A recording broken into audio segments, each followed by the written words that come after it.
ನಮಸ್ಕಾರ, ಹವ್ಯಕ ಪಾಕಶಾಲೆಗೆ ಸ್ವಾಗತ. ಇವತ್ತಿನ ವಿಡಿಯೋದಲ್ಲಿ ಸ್ವೀಟ್ ಚೀಟೋಸನ್ನು ಹೇಗೆ ಮಾಡೋದು ಅಂತ ನೋಡೋಣ. ತುಂಬ ಕಡಿಮೆ ಪದಾರ್ಥಗಳಿಂದ ಇದನ್ನು ಮನೆಯಲ್ಲೇ ರೆಡಿ ಮಾಡ್ಕೊಳ್ಬೋದು. ಇದನ್ನು ಒಮ್ಮೆ ಟ್ರೈ ಮಾಡಿ ನೋಡಿದ್ರೆ ಮತ್ತೆ ಮತ್ತೆ ಮಾಡಬೇಕು ಅನಿಸುತ್ತೆ, ಅಷ್ಟು ರುಚಿಯಾಗಿರುತ್ತೆ. ಬಾಯಲ್ಲಿಟ್ಟರೆ ಕರಗುವಂತಹ ಈ ಚೀಟೋಸನ್ನು ಹೇಗೆ ಮಾಡೋದು ಅಂತ ನೋಡೋಣ. ಇವತ್ತಿನ ವಿಡಿಯೋನ ಸ್ಟಾರ್ಟ್ ಮಾಡೋಣ. ಇದಕ್ಕಾಗಿ ಮೊದಲಿಗೆ ನಾನಿಲ್ಲಿ ಮೈದಾ ಹಿಟ್ಟನ್ನು ತಗೊಳ್ತಾ ಇದ್ದೀನಿ. 2 ಕಪ್ ಆಗುವಷ್ಟು ಮೈದಾ ಹಿಟ್ಟನ್ನು ಒಂದು ಮಿಕ್ಸಿಂಗ್ ಬೌಲಿಗೆ ಹಾಕಿ, ಅದಕ್ಕೆ ನಾವೀಗ ಇನ್ನು ಉಪ್ಪೆಲ್ಲ ಏನೂ ಹಾಕದೆ ಹಾಗೆಯೇ ನೀರನ್ನು ಹಾಕಿ ಕಲಿಸ್ಕೊಳ್ಬೇಕಾಗತ್ತೆ. ಚಪಾತಿ ಹಿಟ್ಟನ್ನೆಲ್ಲ ಕಲಿಸ್ಕೊಳ್ತೀವಲ್ಲ, ಅದೇ ಥರನೇ ಕಲಿಸ್ಕೊಂಡು ಇಟ್ಟರೆ ಆಯಿತಾ. ನೋಡಿಕೊಂಡು ನೀರನ್ನು ಕೂಡ ಹಾಕ್ಕೊಳ್ಬೇಕು ಆಗಾಗ.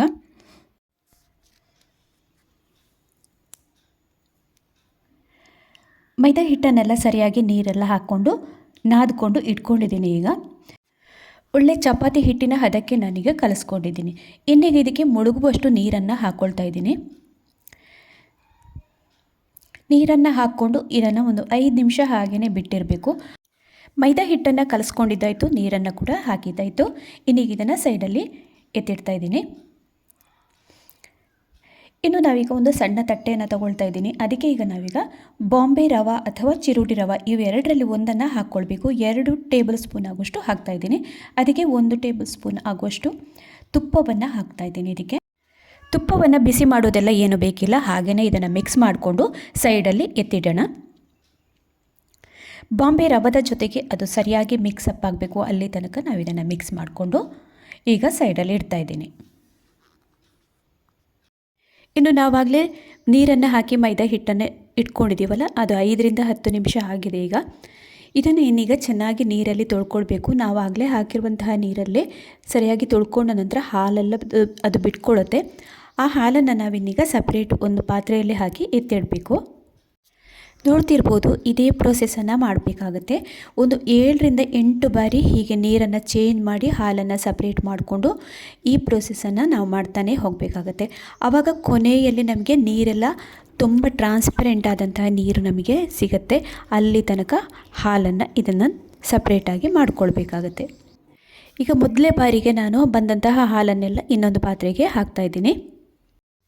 ಈಗ ಎಲ್ಲ ಹಾಲನ್ನು ಸುರುವಿಗೆ ಬಂದಂತಹ ಹಾಲನ್ನೆಲ್ಲ ಹಾಕಿ ಆದ ನಂತರ 2ನೇ ಬಾರಿಗೆ ಕೂಡ ಬೇರೆ ನೀರನ್ನು ಹಾಕಿ ನಾವಿನ್ನೀಗ ಹಿಟ್ಟನ್ನು ತೊಳ್ಕೊಳ್ಬೇಕು, ಮೈದಾ ಹಿಟ್ಟನ್ನು.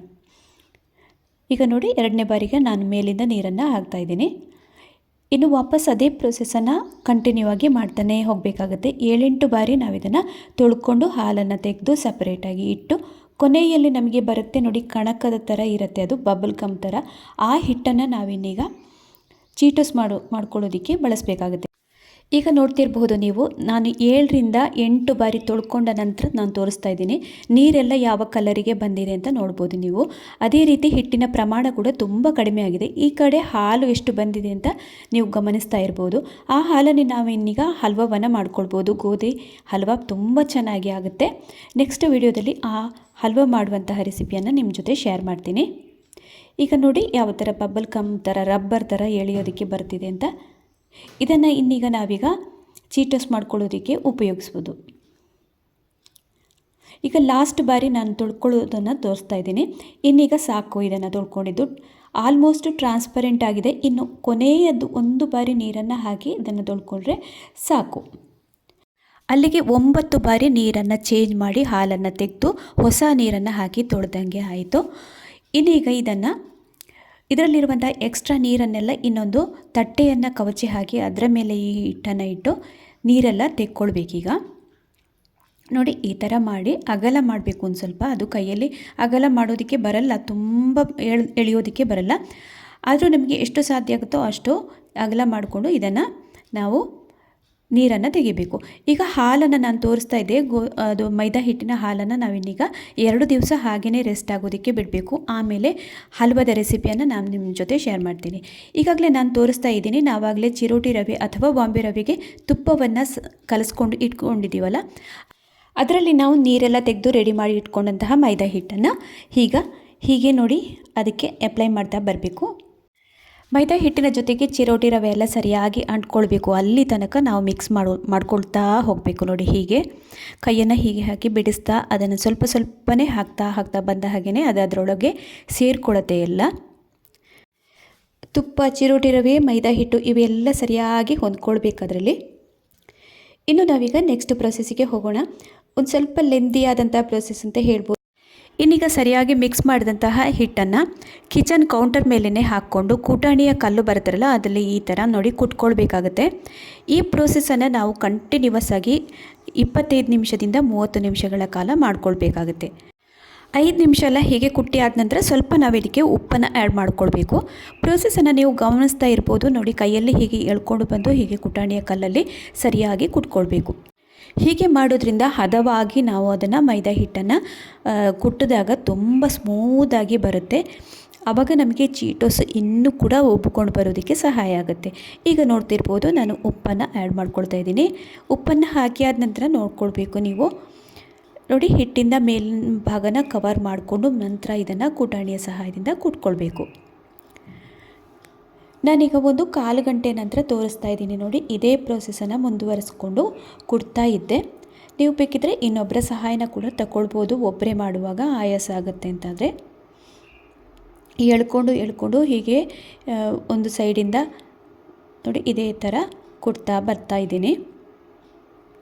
ಒಂದು 25 ನಿಮಿಷ ಎಲ್ಲ ನಾವು ಹೀಗೆ ಕುಟ್ಟಿದಾಗ ಹಿಟ್ಟು ತುಂಬ ಹದವಾಗಿ ನಮಗೆ ಸ್ಮೂತಾಗಿ ಬರುತ್ತೆ. ಅದರಲ್ಲಿ ಬಬಲ್ಸ್ ಎಲ್ಲ ಫಾರ್ಮ್ ಆಗೋದಕ್ಕೆ ಸ್ಟಾರ್ಟ್ ಆಗುತ್ತೆ. ಅಲ್ಲಿ ತನಕ ನಾವು ಇದನ್ನು ಕುಟ್ತಾ ಇರಬೇಕು. ಕಂಪ್ಲೀಟಾಗಿ ಹಿಟ್ಟನ್ನೆಲ್ಲ ಹದಗೊಳಿಸಿ ಆದ ನಂತರ ನಾನೀಗ ಹಿಟ್ಟನ್ನು ತೋರಿಸ್ತಾ ಇದ್ದೀನಿ ನೋಡಿ, ಎಳೆದಾಗ ಯಾವ ಥರ ಬರುತ್ತೆ ಅಂತ. ಇನ್ನು ಇದನ್ನು ನಾವು ಫೋರ್ಸೇಬಲ್ ಈ ಥರ ಎಳೆದು ಕಟ್ ಮಾಡ್ಕೊಳ್ಬೇಕಾಗತ್ತೆ. ಸಣ್ಣ ಸಣ್ಣ ಬಾಲ್ಸ್ ಅಂದರೆ ನಾವು ಬೆರಳಿನ ಸಹಾಯದಿಂದ ಉಂಡೆಗಳನ್ನಾಗಿ ಮಾಡಬೇಕು ಅಂತ ಹೇಳ್ಬೋದು. ಇನ್ನು ಉಂಡೆಗಳನ್ನು ಮಾಡ್ಕೊಳ್ಳೋದಕ್ಕಿಂತ ಮುಂಚೆ ನಾವು ಚಾಕುವಿನ ಸಹಾಯದಿಂದ ನೋಡಿ ಈ ಥರ ಕಟ್ ಮಾಡ್ಕೊಳ್ಳೋಣ. ತೀರಾ ಸಣ್ಣ ಉಂಡೆಗಳನ್ನಾಗಿ ಮಾಡಿಕೊಂಡು ಇದನ್ನು ಇಟ್ಕೊಳ್ಬೇಕು. ಇದನ್ನೀಗ 4ರಷ್ಟು ಉಬ್ಬಿಕೊಂಡು ಬರುತ್ತೆ ಎಣ್ಣೆಯಲ್ಲಿ ಹಾಕಿದಾಗ. ಇದನ್ನು ಮಾಡ್ಕೊಳ್ಳೋದಕ್ಕೆ ಸ್ವಲ್ಪ ಶ್ರಮವನ್ನು ವಹಿಸಲೇಬೇಕಾಗುತ್ತೆ. ಸ್ಟಾರ್ಟಿಂಗಿಂದ ಹಿಡಿದು ಹಾಲು ತೆಗೆಯೋ ಪ್ರೊಸೆಸ್ ಆಗಿರ್ಬೋದು, ಕುಟ್ಟುವ ಕೆಲಸ ಆಗಿರ್ಬೋದು, ಇದೆಲ್ಲ ಒಂದು ಸ್ವಲ್ಪ ನಾವು ಟೈಮು ಹಿಡಿಯುತ್ತೆ. ಇದಕ್ಕೆ ಟೋಟಲಾಗಿ 1 ಗಂಟೆ ಎಲ್ಲ ಹಿಡಿಬೋದು ಅಂತ ಹೇಳ್ಬೋದು. ಈಗ ನೋಡಿ ಸಣ್ಣ ಬಾಲ್ಗಳನ್ನಾಗಿ ಮಾಡ್ಕೊಳ್ಳೋಣ ಎಲ್ಲವನ್ನು. ಬೆರಳುಗಳ ಎಡೆಯಲ್ಲಿ ಮಿಡ್ಲಲ್ಲಿ ನೋಡಿ ಅಷ್ಟು ಸಣ್ಣ ಬಾಲಾಗಿ ನಾನೀಗ ಮಾಡ್ಕೊಳ್ತಾ ಇದ್ದೀನಿ. ನಾವು ಒಮ್ಮೆಲೆ ಎಣ್ಣೆಗೆ ಹಾಕಬೇಕಾದ್ರೆ ಎಷ್ಟನ್ನು ಉಂಡೆಗಳನ್ನಾಗಿ ಮಾಡ್ಕೊಳ್ಬೋದು ಅಷ್ಟನ್ನೇ ಮಾಡಿಕೊಂಡ್ರೆ ಸಾಕು. ಒಂದು 10ರಿಂದ 15 ಉಂಡೆಗಳನ್ನು ಮಾಡ್ತಾಯಿದ್ದೀನಿ. ಇನ್ನು ಆಗಲೇ ನಾನು ಎಣ್ಣೆಯನ್ನು ಕಾಯೋದಕ್ಕೆ ಇಟ್ಟಿದ್ದೀನಿ ಸ್ಟವ್ ಮೇಲೆ. ಅದು ಕಮ್ಮಿ ಉರಿಯಲ್ಲಿ ಇಟ್ಕೊಂಡು ನಾವು ಇದನ್ನು ಮಾಡ್ಕೊಳ್ಬೇಕಾಗತ್ತೆ. ಈಗಾಗಲೇ ಪ್ರತಿಯೊಂದನ್ನು ಸಣ್ಣ ಸಣ್ಣ ಉಂಡೆಗಳನ್ನಾಗಿ ಮಾಡಿದ್ದಾಯಿತು.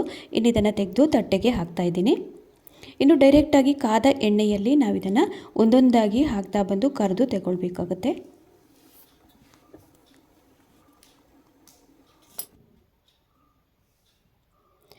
ಈಗ ನೋಡಿ ಕಾದ ಎಣ್ಣೆಯಲ್ಲಿ ಹಾಕ್ತಾಯಿದ್ದೀನಿ. ನೆನಪಿರಲಿ, ತುಂಬ ಕಮ್ಮಿ ಉರಿಯಲ್ಲೇ ಇಟ್ಕೊಂಡು ನಾವು ಇದನ್ನು ಕೊನೆಯ ತನಕ ಹುರ್ಕೊಳ್ಬೇಕು. 1/4 ಗಂಟೆ ಎಲ್ಲ ಹಿಡಿಯುತ್ತೆ ಇದು ಸ್ಟವ್ ಮೇಲೆ ಕಮ್ಮಿ ಉರಿಯಲ್ಲೇ ಇಟ್ಕೊಂಡು ಹುರ್ಕೊಳ್ಳೋದಕ್ಕೆ. ನೀವೀಗ ಸೈಜಲ್ಲಿ ನೋಡ್ತಾ ಇರ್ಬೋದು 4ರಷ್ಟು ದೊಡ್ಡದಾಗಿ ಬಂದಿದೆ ನೋಡಿ. ಇದನ್ನು ಆಗಾಗ ಸೌಟಿಂದ ಹೀಗೆ ತಿರುವಿ ಹಾಕ್ತಾನೆ ಇರಬೇಕಾಗತ್ತೆ. ಸೌಟಲ್ಲಿ ಹೀಗೆ 2 ಕಡೆನೂ ಚೆನ್ನಾಗಿ ಹೀಗೆ ಬೇಯಿಸ್ಕೊಳ್ಬೇಕು. 2 ಕಡೆನೂ ಬ್ರೌನ್ ಕಲರಿಗೆ ಬರೋ ತನಕ ಹುರ್ಕೊಳ್ಬೇಕು. ಡೀಪ್ ಫ್ರೈ ಮಾಡ್ಕೊಳ್ಬೇಕು. ನೆನಪಿರಲಿ, ನಾನಾಗಲೇ ಹೇಳಿದಂತೆ ಉರಿಯನ್ನು ಕಡಿಮೆ ಉರಿಯಲ್ಲಿ ಇಟ್ಕೊಂಡು 1/4 ಗಂಟೆಯಿಂದ 20 ನಿಮಿಷ ಇದನ್ನು ಫ್ರೈ ಮಾಡ್ಕೊಳ್ಬೇಕು. ಅಷ್ಟು ಟೈಮ್ ಹಿಡಿಯುತ್ತೆ. ಉಂಡೆಗಳನ್ನು ನಾವೀಗ ಬೇಯಿಸ್ಕೊಂಡಿದ್ದೆಲ್ಲ ಆಯಿತು. ಇದನ್ನು ಇನ್ನು ತೆಗೆದು ಒಂದು ತಟ್ಟೆಗೆ ಹಾಕ್ಕೊಳ್ಳೋಣ. ಒಂದು ಬ್ರೌನ್ ಕಲರಿಗೆ ತಿರುಗುತ್ತೆ, ಆಮೇಲೆ ನೊರೆ ಬರೋದೆಲ್ಲ ಸ್ಟಾಪ್ ಆಗುತ್ತೆ. ಆವಾಗ ನಮಗೆ ಇದು ಬಾಲ್ಸ್ ಎಲ್ಲ ರೆಡಿಯಾಗಿದೆ ಅಂತ ಅರ್ಥ.